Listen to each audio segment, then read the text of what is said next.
Another podcast. It's the first movie review of the year. Yeah, roles reversed on this one. Vish, opening the podcast. All right, keep going, Vish. What do we like about this one? We give each our opinions. I think we were pretty much even. That's true. We were. Very critical of those critics. Yeah, true. And what's gonna happen for the next 3 weeks? all right, so this will be your last one for the next 3 weeks. Mm-hmm. Away on medical leave.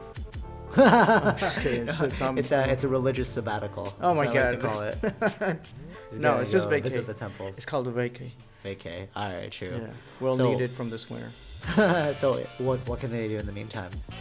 Check out our past videos, our walkthroughs, or catch up on some of those original podcasts. I like it. Yeah. All right, well, here we go. And 3, 2, 1, boom! We're back with another episode of Socratic Gamers. This is episode 84. 84. I was thinking about like half of the 8. I saw like the 8 in my head. Okay. And then I like cut it in half, and I was like, oh, it looks like a 3. So I said 34, but it's 84. Mm-hmm. I believe it's 84. Okay. Yeah, but this is not your weekly scheduled roundup. This is actually a movie review. Because we saw Glass yesterday, and it was pretty dope. But we'll get into that. This is going to be the last one for how many weeks-ish before you're back? I think it's like 3. We do it on Saturdays, so it's like. Oh my God, you're doing 3 weeks? Yeah. You're going for 3 weeks? Well, it's like 2.5 weeks. But oh, that's cool. I leave on the Wednesday. Oh, okay, true. So we won't have how many episodes? 3? 3 episodes? Yeah.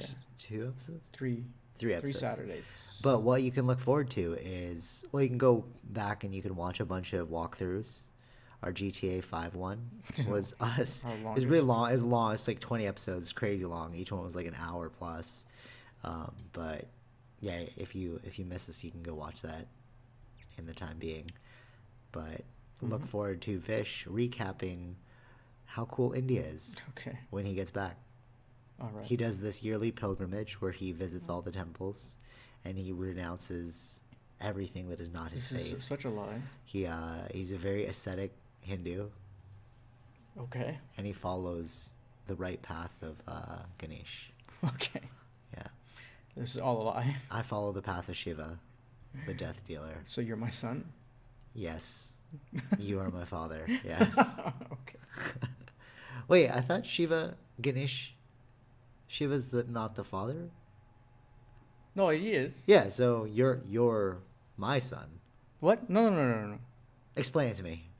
Wait, Ganesh is this the father of Shiva? No.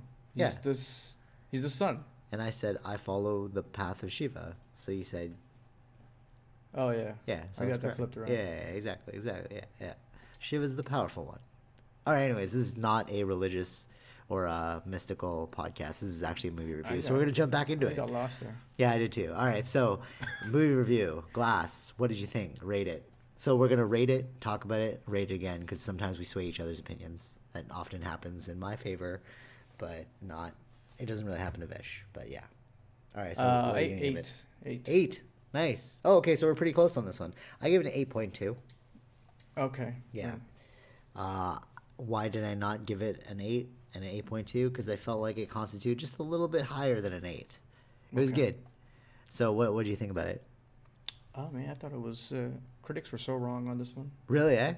What was the overall critic opinion? Well, it was like a 50, right? Something like that. Was it 50% or? I think so. True. Something like that. Oh, was it 50% on what, Rotten Tomatoes?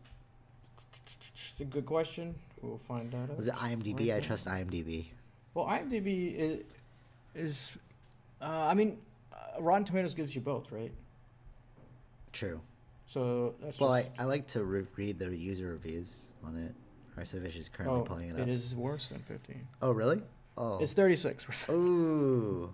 From critics. Okay. But the audience score, which is very similar to ours, is 77. Okay, true. So it's almost an 8. Yeah. All right, so what did you like about the movie? Why did you score it an 8? I thought it was a great end to the trilogy that he had. Let's see. I think there was a cool message about it in a way. True, I was going to talk about that actually. Yep. Right? Yeah. But again, if you don't think about it as a message or whatever, I mean... It always reminds me of Guy Ritchie's line. Mm-hmm. When you're ready to glean what there is to glean, you'll glean what there is to glean. But until then, it's just a nice story. Yeah. The acting by James McAvoy, is that his name? Oh my god, he is probably the best actor. He's my favorite actor of all time. After watching, and then we were rewatching Split last night. Yeah. Because Tara hadn't seen it, and I was like, did you finish it? No, I didn't finish it, but damn. I was like, oh my god, this guy is so good at acting. Remember that one scene in Split where he's doing like multiple personalities coming out at once? Yeah. He does a lot of that in this movie. He does a lot of that in this one. So that was really cool. Yeah. I was pretty sick to see. So he's like you, I think the greatest actor I've ever seen. I'm right. like, wow, you are sick, bro. Right. Like I think the. It's almost like you have to be that way, like DID, dissociative identity disorder, if you're an actor, because you have to like pretend you're. Yeah. That's true. That's very true. Jump in these modes and but stuff. It felt like his acting skills were like top notch. Right? Oh god, like, yeah. It was like everybody else is kind of like not that great. Yeah, they were kind of just being themselves. Yeah. You know, like Samuel L. Jackson was like, yeah, you always act the same way, and like Bruce Willis, you always act the same way, but like, freaking. You're just like I was just blown away by his acting skill. But I remember him as Professor Xavier, so I was like, Professor X. That's right. And you watch it, you're like, oh my god, this guy's so good at his like job, his craft. Right. Yeah. I wonder if he did X-Men just to get in the limelight, just to show off his real acting skill later. You know what I mean? It's kind of like. I think a lot of that is sort of done like that. It's like a good blockbuster to get your name out there, and then you can try out these little. These different types of roles. Yeah. Mm-hmm. Yeah, for sure. So. M. Night Shyamalan, you like so good. Like I remember watching Unbreakable in the theaters when I was a kid. When they said like, oh, it was 19 years ago, and I was like, how old was this? So I was like 11 years old. So I think that was where the critic was going. From what I've heard, it was like, I guess people don't remember anything of Unbreakable, and then to watch it now, and then watching it now, and then, but they do show you scenes though from little bits. I loved how. So he did I like that. I like doing that from the Unbreakable. Like, how they merged, but you could tell when they merged it because like it got extra grainy, and I was like, okay. But I love how they did that. They made it like they used all the footage from the first movie. But yeah, I mean, when they had to go back, sick. Yeah, and I think they used the same son. Yep, I was like, wow, they used the same actors. Good job. Yeah, that was really cool. This was a 20-year. Would that be like the original idea of a trilogy? Like, I don't think there was anything like that at that time when Unbreakable came out, right? No, I don't think so. So I don't think he was even thinking of doing that. No, he was definitely not. And then I heard like when he was filming Split, he kept this kind of under wraps that it was all gonna be a trilogy in the same world. Yeah. Nice. Yeah. Yeah, it was so good. I remember watching Unbreakable. I didn't understand it at the time because it was like he was just like a really strong guy wearing a raincoat. It was like a superhero movie, but it was like not a typical superhero movie. Right. Yeah. You know? But yeah. So and then he came out with Signs. So I really liked him from that. Signs, Sixth Sense, and then he started to fall off. Yeah. I was like, oh man, like all your movies are not. When he made the Avatar movie, like not the blue one, the Airbender, it was like, one. oh god, that's terrible. Well, that's not even his original work, right? A lot of his movies are just his original, ideas or whatever. Right? Did you like Signs? Do you remember Signs? I remember Signs. Yeah, I really like that. That was probably one of my favorite alien movies. Probably my favorite alien movie, actually, to be honest. Yeah, and then so then Split came out, and then at the very end, I didn't even know it was going to be in the same world until the very end of Split when they showed Bruce Willis again. I was like, oh, snap. But yeah, all right, so getting back to it. I really loved the cinematography in this one. M. Night Shyamalan has got really good camera angles. But I guess, is that really him, or is that the director of photography? Well, I mean, he finalizes these sort of things. I mean, he True, hires okay, those. true, He yeah. hires the right people in a sense, right? Yeah, and he's like, I'm envisioning this, like you. All right, true. But yeah, he's got a really great creative eye. I love the fact that he wrote and directed it. That's really cool. Yeah, I mean, that's his original piece. He pulled a Stan Lee. He showed up in the movie. Oh yeah. Well, I mean, he's always done that. Yeah, he's always done that. So that was, it's a little bit of a. I mean, I felt like that kind of threw me off out of the movie. Oh really? Yeah. Oh. Like I was like. I liked it. I was like, I know he does it all the time. I know it's part of his thing, but it was just kind of like, I didn't like that scene. Cause you were like, oh, he's Stan Lee. No, I was like, yeah, I know who you are, bro. What are you doing in this movie? Oh yeah, you're pulling me out of the. Yeah, the world or whatever. Yeah, true. Right. I see what you're saying. And then, like, but what was funny to add in was like, oh, I remember you from. That was like such a random moment that. Oh yeah. Like, did you work in the football? How would you remember before? that? Yeah, true. That's true. Yeah. So that was kind of funny to see that. I liked Samuel. But that doesn't lot. really happen in the real world. No. Like you don't. If you remember somebody from a long time ago, you don't actually. No, you don't remember them if like, it's just your act first like, met. I don't really remember you, but you do remember them. You have a feeling you remember them, but you just act like you don't remember them. Right. Or maybe that's just me. I guess so. Maybe. Yeah. I guess it's little things for people that really liked his movies. It's like, oh. I really loved these little how. hints. I really loved how his son was like. It was like a Batman and Robin thing. Yeah. That was really cool. That was cool to see that. I love Mr. Glass. He was sick. Samuel L. was a genius. And the way they explained really cool, like his intelligence, like the way he did stuff. Mm. What I really liked was how it was like a secret society that has been like doing this for 10,000 years. They don't want. So yeah, that was that was a sick twist. One of the like, twists. Snap. Yeah. And when she's like, "Tell me the truth, did I almost have you?" Mm. Yeah. So like, all right, huge spoiler alert. At the end, Mr. Glass wants people basically even in a beautiful not beautiful mind, even in Unbreakable. Yeah. He wanted his whole mission from Unbreakable was to show people that superheroes exist. Yeah. Right? Because like he was like, oh, I'm so weak, so there's got to be the counterpart to me. And then he was trying to like prove to the world that like, there are comic books are real. Mm-hmm. Yeah. Right? He was saying like comic books are just like our iteration of like legend, but they all stem from truth. Mm-hmm. Right? And then his goal at the end, like what he did was he made them fight on the world stage, and then he recorded all the CCTV cameras and put it online on a streaming site. Yeah, that was pretty genius. Like I like that a little bit at the end, where those guys at the comic shop was saying like he's the mastermind. Yeah, like, and then she realized like it was a suicide mission. Yeah, like he knew he was going to die. Yeah, that was kind of cool. Like he knew it all along, kind of like these people exist, secret society, whatever it was. Yeah, that was so good. Man, that was so good. And so I like I'm wondering what I think the critiques were more like I guess they were lost in the twists, I guess, or that's so they didn't understand tied so well together. They didn't understand. I guess because it was connected to the other movies that were so long ago, maybe.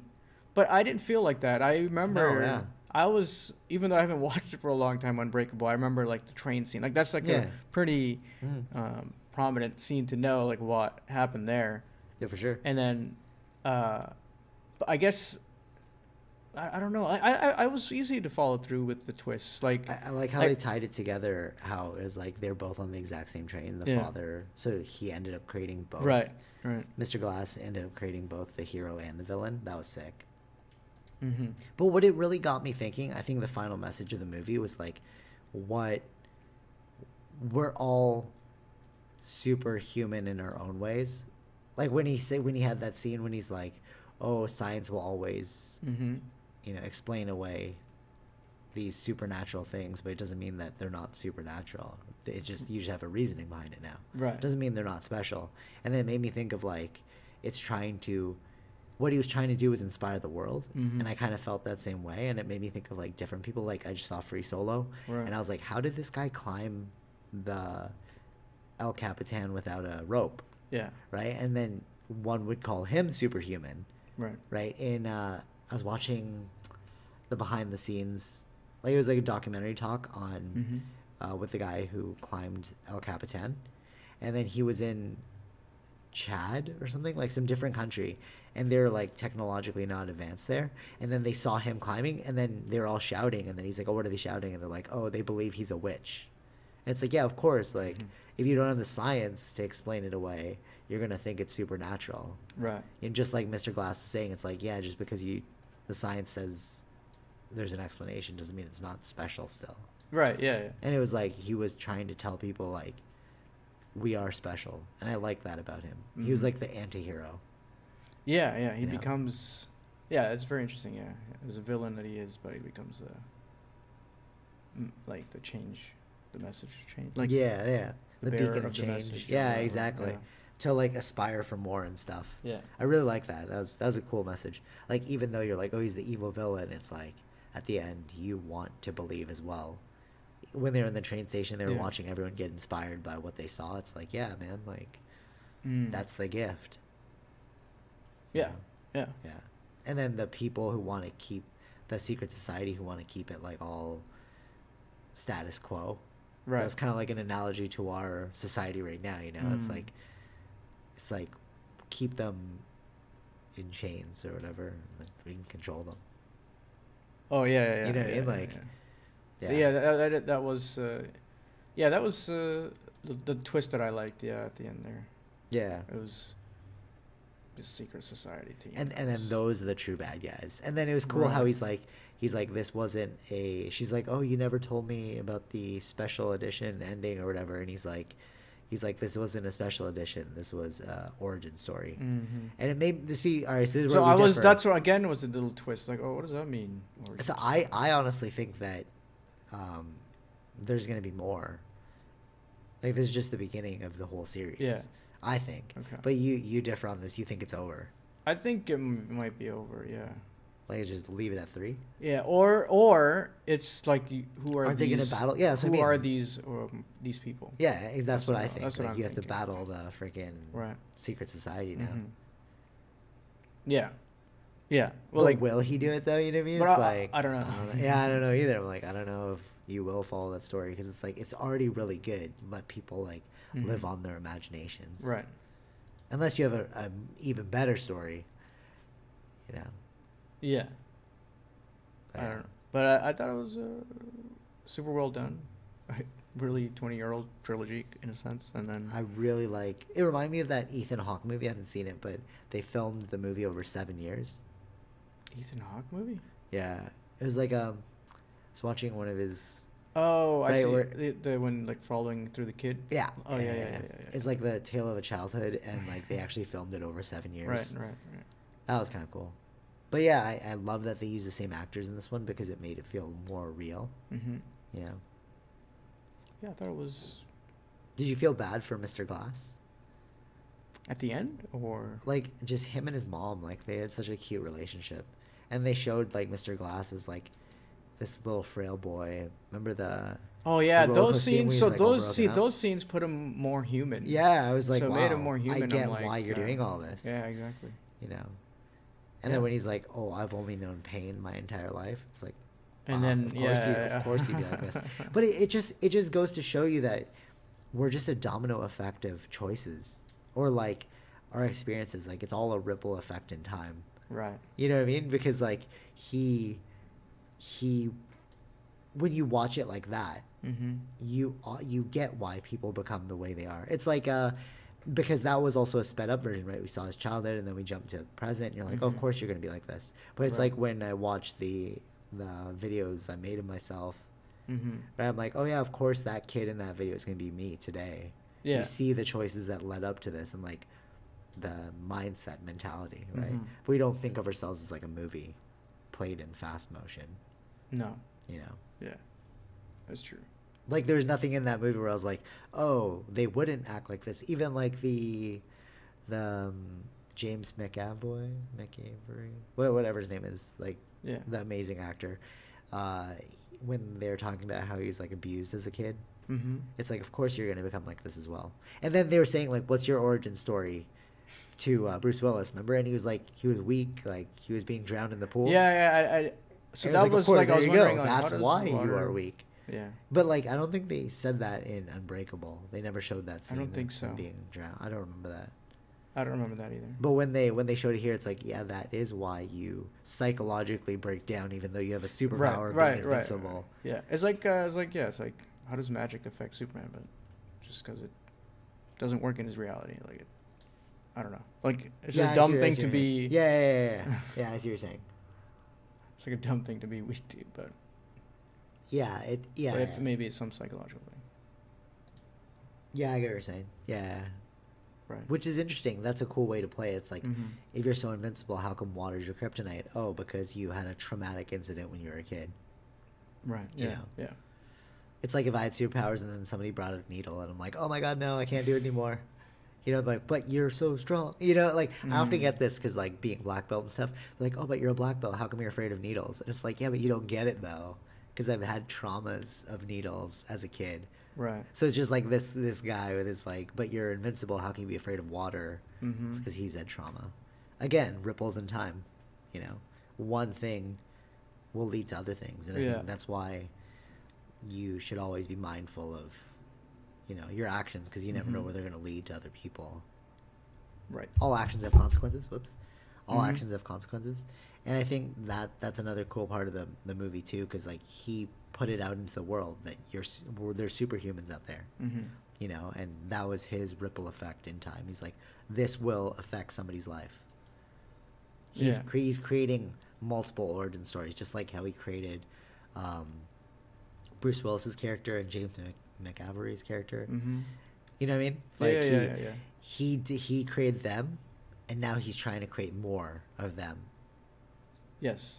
Through another giant accident, because he created Bruce Willis's character by both characters, because of that train incident. It was something major. Yeah. And then this one's another major one. It's like, okay, now the whole world's gonna see superheroes. It's like, who's gonna come out of this now? You know, I think there's so many layers to this, like the layers of genius that are tied to this movie. I guess nobody's getting that. Yeah. I know. Yeah, but that's why we really like the movie. Yeah, exactly. You have to look at you gotta look at like the deeper meaning.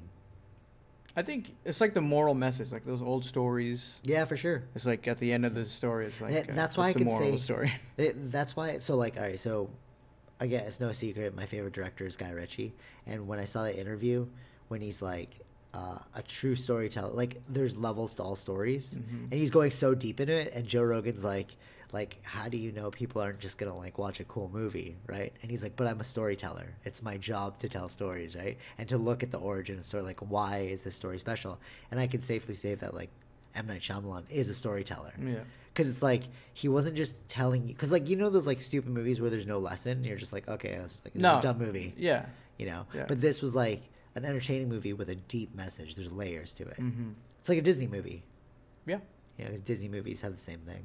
They have like layers and layers. Yeah. Any final thoughts? Do you want? I don't know, like how if he's gonna continue in this.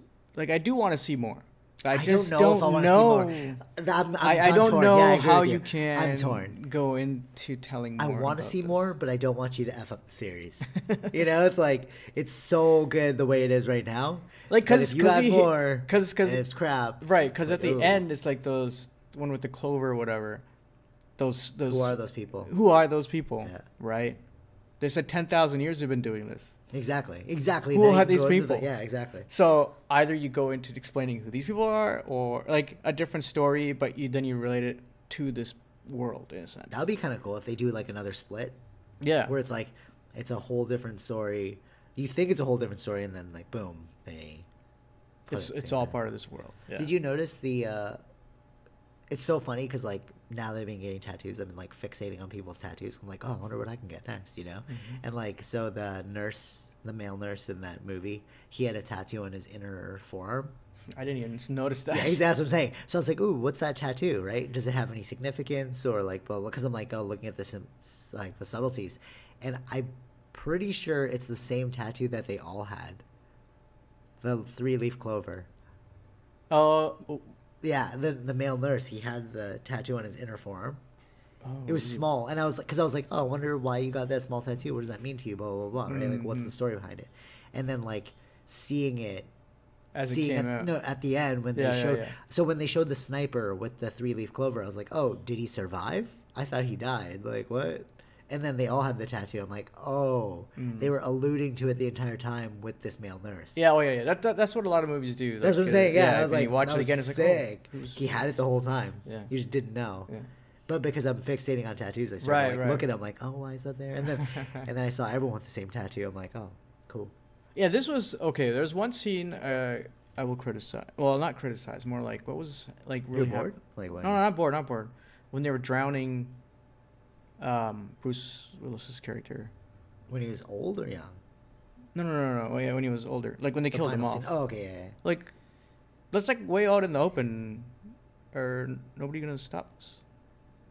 That's what I was thinking. Oh. No, like, where was the kid? Oh no, yeah, they pulled the kid away. I know, but I was like, there's other people there. I guess, but. I guess the whole thing was. I guess all of them were part of that. Yeah, I thought so. No, I know. But I was just thinking like, it's just like yeah. There's like that's the only one I was like because this is going on for a while. He's trying to drown him, and then they allowed his kid to come in there. Like, for sure. So that kind of felt weird. You know what really got me thinking? When I saw that whole secret society thing, I was like, there are 100% secret societies. Like, we just don't know about them. And they wouldn't call themselves secret societies. I'm pretty sure we had a podcast about this before. Probably. Where it's like, you and I are technically a secret society because we know each other through, like, you know what I'm saying? And, people aren't in on it. So, like, technically it could be a secret society. It's like, but it's like, what I'm saying is, like, secret societies are normal. Yeah. It's just like when you get into a position of power, of course you're going to keep the same people close to you. Mm-hmm. It's like, think about if you're listening to this and you're like, oh, secret societies are evil. It's like, but do you have friends that you like entrust things to?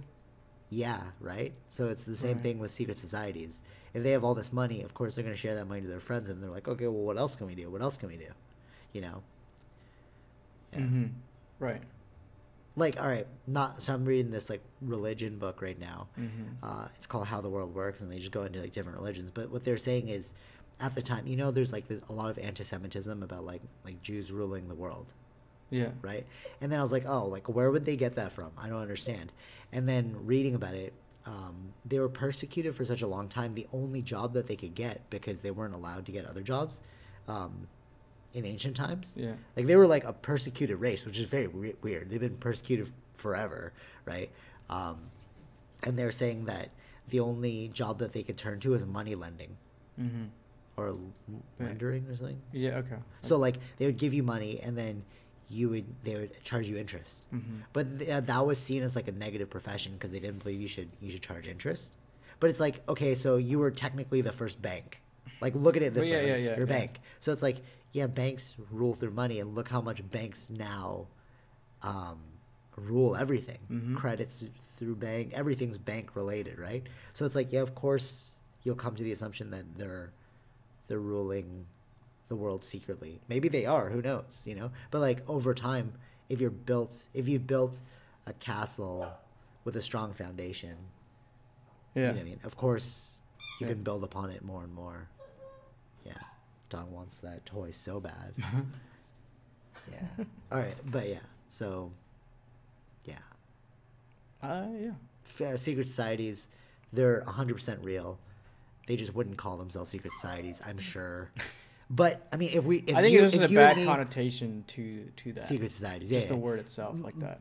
I feel like if you, me, and a bunch of our friends got the same tattoo, they would call us secret society. Yeah. You know what I mean? So it's like, it's just kind of human nature. Mm-hmm. Like, would you not call?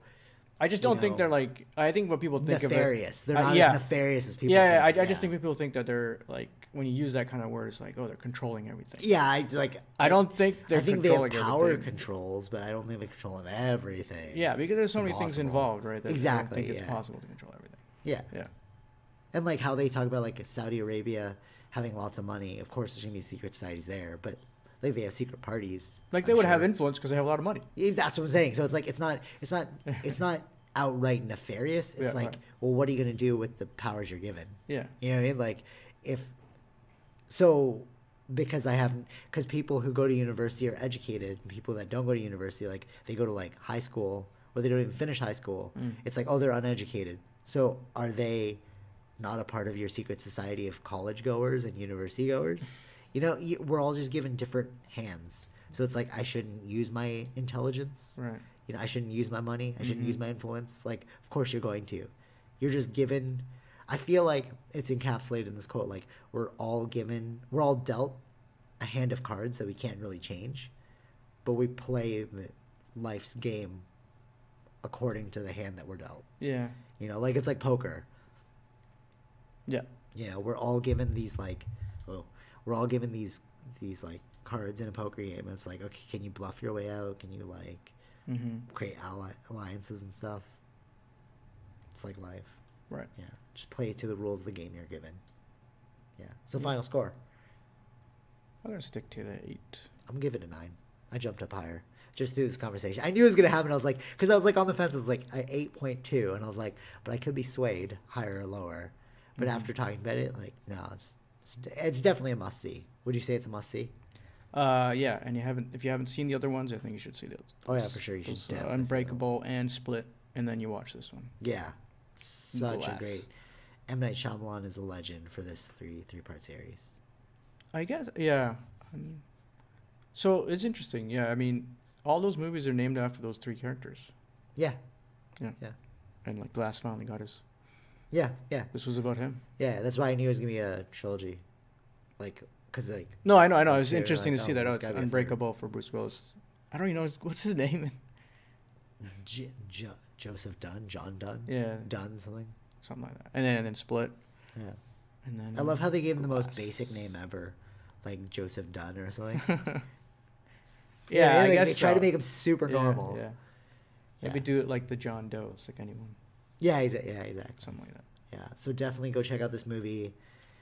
Watch a bunch of walkthroughs if you miss us for the next 3 weeks, because we won't do a podcast. But look forward to our recap of India when Vish gets back, and we're getting it on record. Vish is going to look for a Shiva statue.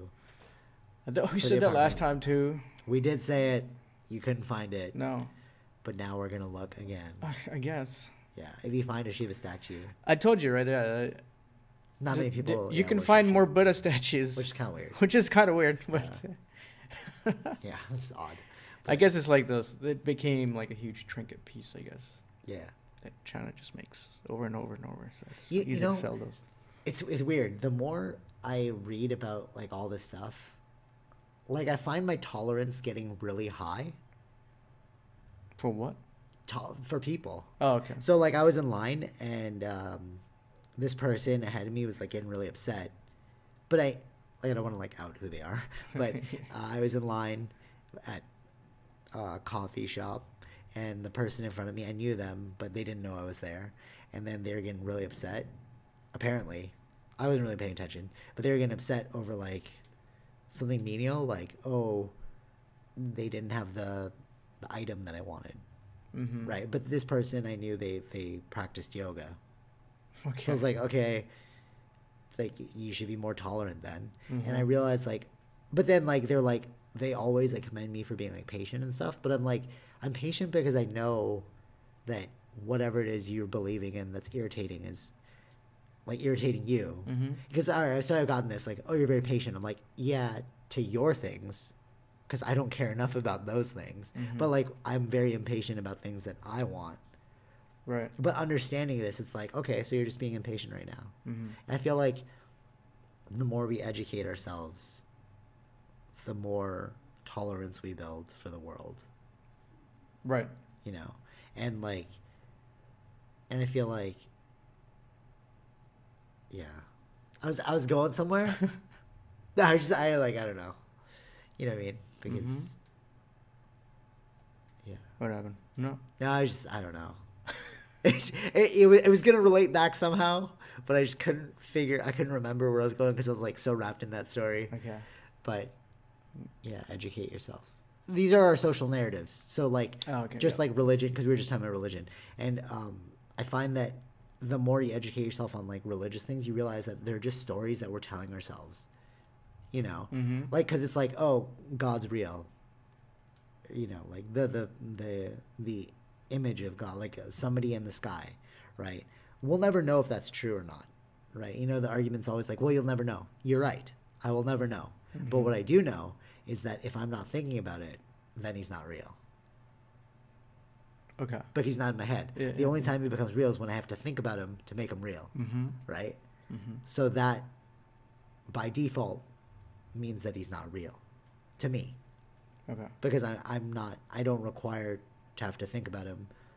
You know what I'm saying? Like, I don't need him right now. But when I'm scared and I'm like, God, help me right now, then he's real because I need him now. Okay. You know what I'm saying? Yeah. And like, but that's just like all narrative, all stories. Like we're this weird race of thinking beings that easily gets swept up in thought. That's why the Zen Buddhists believe, like, if you just don't think, then life becomes way more easy. Right? So like the story of Glass, the story of Unbreakable, the story of like Split, they're all just like social narratives, stories. Yeah. You know, that we choose and this is to help guide us or not. Yeah, this is. But that's why. But that's why when we were saying like, oh, do you think people get that? It's like, yeah, but M. Night Shyamalan's a true storyteller because he knows that there are layers to everything. Yeah. Yeah. I think storytellers know that. I mean. Yeah, storytellers do know that. Yeah. Yeah. That's why I like these things. It's kind of like puts you in their shoes. Yeah. To get their perspective and stuff. That's just how I view things. Like from story-wise. But yeah. Yeah. What's their narrative? What's their like what story they're pushing behind? Yeah, I get what you're saying. Like, why did you choose to make this movie? And like, like, why did you choose to put layers into it? Like, if you wrote this movie, you're definitely trying to tell the world something, without having to overtly tell the world something. Right. I remember this. All right, so like, it's funny. So I write these like little weird quotes for Persistence Academy, but also Young Yoda. But I did it for Persistence Academy, and I said something about like, they're like for truth. Okay, wait, hold on. Let me just pull it up because it was so good, and I was like, yeah, I just pulled it on you to that guy. Hold on, 30 seconds as I pull it up. So I wrote this: you cannot seek freedom while disdaining objectivity. Okay. Okay. So basically, what I'm trying to say there is like, you can't, unless you're being fully objective, then there's no freedom. Because if you're not objective, then you're attached to an idea of some sort. Because objectivity means that you're able to adapt, right? Objectively speaking, oh, if I was wrong, I was wrong. Let me move on. Right. Right? That's true freedom. The ability to not attach yourself to one idea. Okay. Right? You agree? Yeah. So then the guy wrote some like random. He wrote, one person's concept of freedom may have nothing to do with objectivity. In fact, their freedom may require a lack, blah, blah, blah, blah. So he's like, unless you meant true freedom. And then I was like, yeah, you came to the conclusion that I was speaking about without me having to write that whole thing. You know what I mean? Like, yeah. If you look at the quote on the surface, you're like, oh, that's a nice quote. But then if you actually deconstruct it, there's layers to it. Just like stories, like storytellers and stuff. Yeah. You know? Yeah. I like that. I like that art of layering meaning. Yeah. Yeah. Me too. I think. Right. Now, it's funny how you go so deep into like a hole that you're like, all right, I should just stop thinking about this now. It's like super, super trippy. Okay. If we made sense, cool. If we didn't make sense, sorry. But we'll see you all in 3 weeks. Yeah. Or so. Till next time. Peace. Watch some walkthroughs. Finally got through this. Bye. Bye.